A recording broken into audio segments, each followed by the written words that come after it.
ఇవాళ ఒక మంచి లంచ్ బాక్స్ రెసిపీ చూపిస్తాను. లైక్ టమాటో రైస్ లాగా అనుకోండి.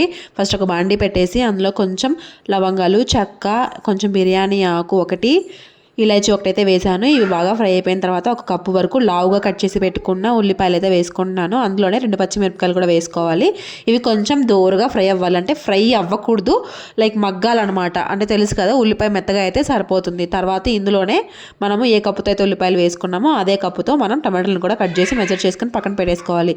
ఇప్పుడు ఉల్లిపాయలు మగ్గిన తర్వాత ఒక టేబుల్ స్పూన్, అంటే చిన్న టేబుల్ స్పూన్ వరకు అల్లం వెల్లుల్లి పేస్ట్ని కూడా వేసుకొని ఉల్లిపాయలతో బాగా ఫ్రై చేసుకోవాలన్నమాట.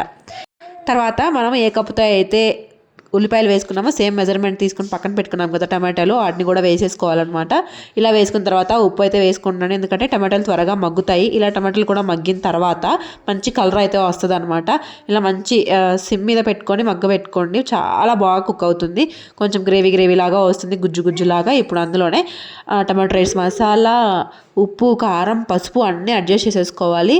ధనియా పౌడర్, కొత్తిమీర, పుదీనా ఉంటే కూడా వేసేసుకోండి. ఇప్పుడు ఇందులో ముందుగా చేసి పెట్టుకున్న రైస్ని అయితే వేసుకుంటాను. మొత్తాన్ని కలిపేసుకొని ఒక 10 నిమిషాలు దమ్ పెట్టేసుకోవాలి. ఇలా మొత్తాన్ని కలిపేసిన తర్వాత పైనుంచి ఒక నిమ్మబద్దను అయితే పిండుకుంటున్నాను. కొంచెం నెయ్యిని కూడా యాడ్ చేసుకోవాలి పైనుంచి. అప్పుడే మనకి టమాటా రైస్ అనేది చాలా బాగా చక్కగా కుదురుతుంది. ఆ ఫ్లేవర్ అనేది చాలా బాగుంటుంది అనమాట, నెయ్యి నిమ్మకాయది.